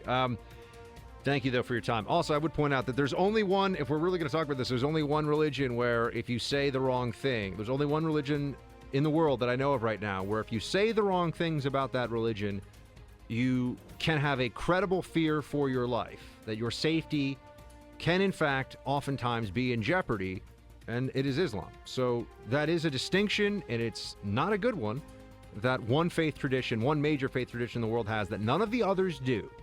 So we're just keeping it real here and being honest. We're going to talk about what's going on with U.S.-Asia relations in just a minute. Stay with me. Buck Sexton with America Now, where there's always something to talk about, where you can trade opinions with Buck. Not sure you'll win, though. Just call 844-900-BUCK. That's 844-900-2825. All right, Buck, you're on. A lot of news about Korea, North and South Korea lately. We are joined by Gordon Chang to break it all down for us. He's the author of The Coming Collapse of China and Nuclear Showdown North Korea Takes on the World. Gordon, thank you for joining us. Thank you so much, Buck. All right, can we start with the South Korean? This is less of a national security issue for us and just a news story that I wanted some clarity and some of your analysis on.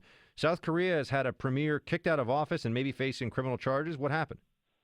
Yeah, President Park Geun-hye, excuse me, was impeached in December, and just last week the Constitutional Court dismissed her. Now, this is a national security issue for us because in 2016, under President Park and President Obama, there was no daylight between. Gordon, we're going to have you call back. The connection, Gordon, we need you to try back. The connection is terrible. People can't hear you. So give us a ring right back, and we'll go to a call right now. We got Gordon on the line. Lynn in Arizona, you're on the Buck Sexton Show on KOY. Welcome. Hi, Buck. Hey, Lynn. Yeah, I wanted to let you know that I have a big concern about the media. I was watching TV the other night, and they showed a picture of what looked like President Trump laying on the ground with a white shirt with blood all over him. And they mentioned that it was some sort of a hoax about him being assassinated. And then I saw this Snoop Dogg deal going on where they showed somebody looked like Trump with a blindfold on, and they were going to shoot him and like a terrorist. And I'm sitting there like, why are they doing this? Somebody needs to hold the media accountable for this because it's just giving people ideas. It reminds me of the days when they had the hijacking of airplanes, and they said, okay, we can't have any more movies with hijackers because it's giving too many people ideas about what they can do. And I just wondered if anybody would want to talk about what the media is doing and who's going to hold them accountable for this. I remember when I believe it was an MMA fighter said something about he wished Obama would get in the ring so he could, kick his butt or something like that, which is not to any normal person a threat. I mean, I don't think Obama was about to get into a ring with an MMA fighter, and it was in a very specific context, and the guy clearly wasn't expecting that to happen, nor was he intending to threaten the president. And the Secret Service talked to him. The Secret Service took that one seriously. So this video of somebody in a Trump, looking like Trump, who's being shot, and the violence. Marco Rubio, I spoke out about this yesterday. There's just different sets of rules. The way the media treats Republican presidents and Democrat presidents and the threats to their person are treated very differently. There's an enormous double standard at work. Right, I agree. I just wish we could level the playing ground between the two. Yeah, it's troubling, but hypocrisy is now the defining characteristic of the Democrat Party. So there you go. Thank you for calling in, Lynn. We got Gordon Chang back. Gordon, so sorry about that. We had some comms problems, but good to have you back. Thank you so much. All right, so you were saying South Korea, the premier, in trouble. What happened? Yes. President Park Geun-hye was impeached in December of last year by an overwhelming vote in the National Assembly. And just last week, the Constitutional Court confirmed her dismissal. And as I mentioned, this is a national security issue for us because there was no daylight between Seoul and Washington in 2015 and 2016. But because there has to be a by-election, and right now because of President Park's unpopularity, and she was a conservative, we're going to get a so-called progressive. Now, the progressives want to engage North Korea. It's going to be a very different policy than under President Pak. And the progressives are going to want to get rid of American missile defense, the Terminal High Altitude Area Defense System that President Pak agreed to base on South Korea's soil. So there are problems ahead in this alliance, especially as China and North Korea are threatening both South Korea and the United States. This is going to get ugly. I wanted to ask you about the threat from North Korea. There's an editorial in the Chicago Tribune waking up to the North Korean nuclear nightmare. They're using they're drawing some pretty scary analysis out here. They're saying that this is that North Korea's recent action shouldn't just be seen as the usual saber rattling, that it's not just a quote missile test, that underplays the threat, that North Korea might be heading into a new area in terms of the threat level here. What do you make of all that? First of all, what have they done, and how seriously should we be taking this? Well, in about 4 years or so, they'll be able to mate a nuke to their longest-range missiles. They already have 3 missiles that can hit the lower 48 states. They just can't put a nuclear warhead on it. But probably in that 4-year, 5-year time frame, they will be able to develop the heat shielding and be able to perfect their missiles. Right now, they can mate a nuke to an intermediate-range missile. They just haven't been able to do it for the longer-range ones. The reason why this is so important to us is that right now the North Korean regime looks unstable. Kim Jong-un, the ruler, may be losing his grip on power, so therefore he probably has a dangerously low threshold of risk. Last month there were so many instances and symptoms of instability, and so when you put the two together, the ability to nuke the United States and a leader who has very little to lose, you got to be a little bit worried. Yeah, I'm seeing from major editorial pages that they're saying even more than a little bit worried. They think that there's something very bad perhaps on the horizon when it comes to North Korea. Also, China, of course, whenever we talk about U.S. North Korea policy, you really can't leave China out. And you wrote in Forbes recently that China just handed Trump a really good reason to retaliate. What do they do, and how should Trump retaliate? Well, China just rolled out regulations for its Made in China 2025 program. This is a program to get China at self-sufficiency or near self-sufficiency in 10 critical sectors, including computer chips, robots, planes, and a number of others. And this really means diminished opportunities for U.S. companies and other companies in China. They're closing up their market. And if they are able to dominate their market in these 10 sectors, it means they'll be able also to be fierce competitors in global markets. So if you're Boeing or Qualcomm, you face a very difficult future if China is successful on this program. And this program, by the way, looks to be violative of China's obligations under the World Trade Organization accession agreement, as well as China's bilateral deals with the United States and with other countries. And Gordon, right now we know U.S. Secretary of State Rex Tillerson is in the midst of a trip to Japan, South Korea, and China. What do you, if you were advising Tillerson on these meetings, what would you want him to establish, and what would you want him to put forward with first, let's take it, Japan, South Korea, and then China? Well, Japan and South Korea are really reassurance trips. He needs to reassure both Seoul and Tokyo that whatever the United States does on North Korea, we will take into account their interests. You know, if you're a Japanese leader and you hear President Trump talk about America first, the thing that might go through your mind is that the U.S. might cut a deal that would hurt Japan. And so I think that Tillerson needs to reassure both of those capitals that the U.S. will take into account the interests of its allies. Now, in China, which is the last stop on the trip, Tillerson's got to talk about North Korea, find out what the Chinese are willing to do. Plus, also, he has one other brief given to him by the White House, and that is to lay the groundwork for Chinese ruler Xi Jinping to come to the United States to Mar-a-Lago beginning of April, probably April 6th and April 7th. So Tillerson is there to sort of scope out the things that are going to be important and discussed during that meeting, namely trade, North Korea. And what should he tell them to do vis-a-vis North Korea specifically? This has been a problem for administrations now stretching back for many decades. It's a problem that seems to only be getting worse. China is the perhaps the best leverage point we have against North Korea, and how should we want to use that? Well, Tillerson is not there really to give Beijing the U.S. position. He's there to listen. But if I were Trump, what I would be telling the Chinese is that they've got to stop immediately their support for North Korea's nuclear weapons and ballistic missile programs and their involvement in North Korea's illicit commerce, because if they didn't do that, I would unplug their banks from the global financial system because, if nothing else, this is the one approach that we haven't tried. We've tried everything else. That's failed. But also there's something more important here, Buck, and that is the United States needs to enforce its laws. These Chinese banks have been violating American money laundering rules left, right, and center.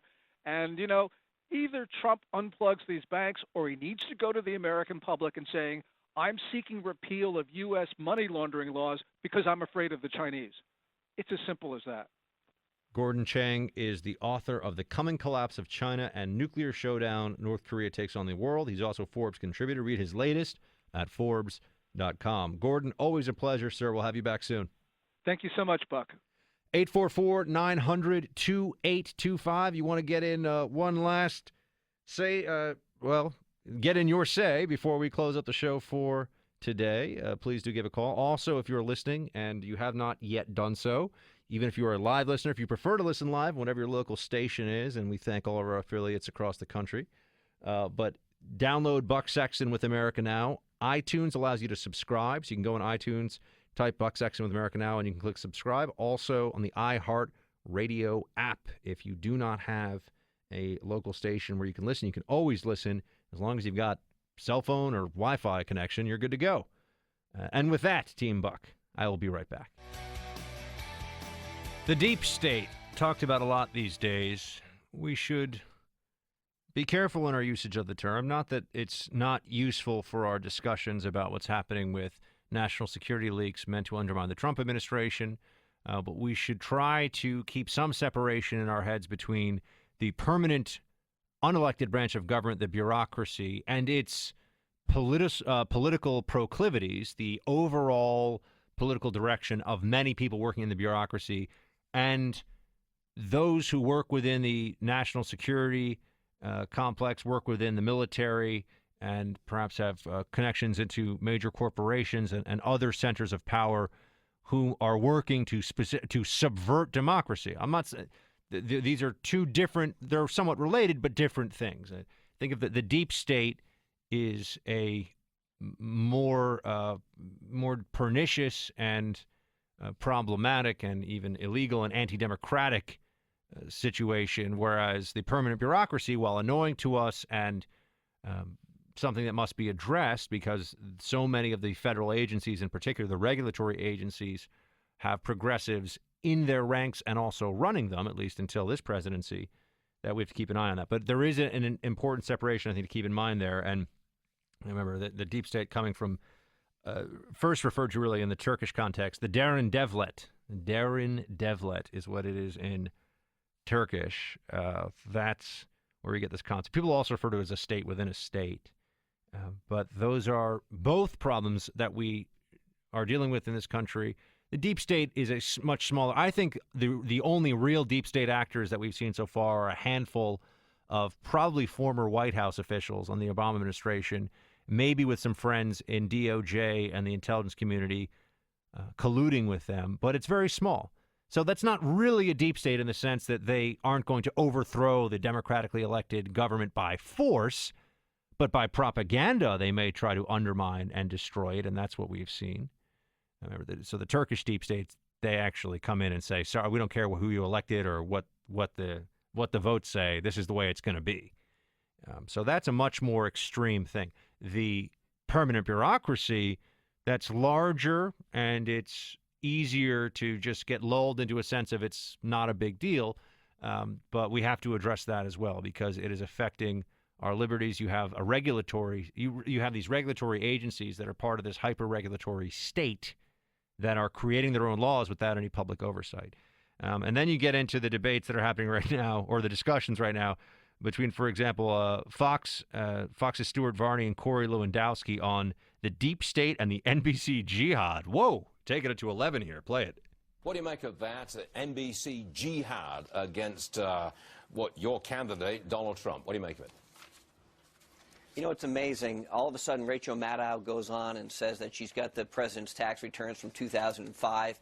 You've got all these people saying that in that year, you know, he sold a piece of property to some Russian, and it was all a long-term plan that 11 years later he'd have ran and won the presidency of the United States. This is the exact same group of pundits who said that Donald Trump would never run for office, that he was never a real candidate, and all of a sudden now they're giving him credit for selling a piece of property from 11 years ago. Here's what it comes down to. Anybody who released the president's taxes or a summary of his tax return have committed a felony. Now, we've seen Dean Baguette from the New York Times say in the past that he's willing to go to jail to publish the president's tax returns. I guess here's what we know, Stuart. He's paid 25% effective tax rate. He paid $38 million in 2005 on $153 million in income. He's really, really, really rich. I don't think this is a shock to anybody. Yeah. NBC jihad, though. I hadn't heard that one before. That's a new one. So you've got to worry about whether the deep state helped the NBC jihad against Trump. I'm just wanting to say that it's fun to use these terms. It's interesting, and it certainly gets attention in headlines. We just want to use them appropriately and accurately and understand that when you say deep state, the deep state that most often comes to mind, although it exists in different places around the world, in the Turkish context, it is an actual threat to the elected government, meaning that and it is real. It's not a conspiracy theory that the elected government in the past has started to do things or move in a direction, and the Turkish state, there'll be a coup, and they'll say, well, you are no longer in power. We are in power. So, you know, there's different degrees of deep states, what I'm trying to say, and there's different levels of concern that it should arise from it. But what we've seen is a combination of two things. And I actually think that while the headlines right now make you think that the leaks against Trump, the national security leaks, are the bigger problem, the harder thing to tackle is going to be the fourth branch of government, right? We've got the elected legislature, we've got judiciary, we've got the executive branch, the president, and then there's this other branch, which is really technically under the executive branch, but it acts independently. It creates its own laws, and that is the permanent bureaucracy, the unelected branch of government. The people will call it the federal Leviathan. Lots of colorful and interesting names we can come up with for it. Some others will call it the civil service, but often feels like they're not particularly civil and they're serving themselves more than anybody else. That's where we're going to see a lot of clashes with the Trump administration, as well as in the judiciary, as we already have. Tomorrow, I'm going to read in full the Hawaii judge, judge from Hawaii's decision on the executive order, so I can give you a total breakdown on it. I'm pretty sure it is what I said it was going to be from the beginning, which is Trump is a racist. Therefore, any order that deals even as a result of how it's implemented, not the language, any order that deals with foreign non-U.S. citizen Muslims is rooted in racism, therefore it's not allowed, which is more or less what the federal judge here has said, but I'll look at that one more closely. I also want to dig into the battle over sanctuary cities. Maybe we'll be joined by one of my expert friends on immigration to give us some of the details on that. This is one of these shows where I feel like I'm finishing up here with you, but I already have today's show in mind, which is exciting, which means tomorrow's show we're going to have a lot to talk about here in the Freedom Hut. If you're listening and you haven't already, please go to facebook.com/BuckSexton. Click follow or like, and that way you'll be in touch with all members of Team Buck, and I'll be on there throughout the day tomorrow and checking in, talking to people, and everything else. Thank you very much for joining me. And also on Twitter, @BuckSexton. Those of you listening, I tweet throughout the show and throughout the day as well. Until tomorrow, my friends, have a fantastic rest of your day or evening, and of course, shields high.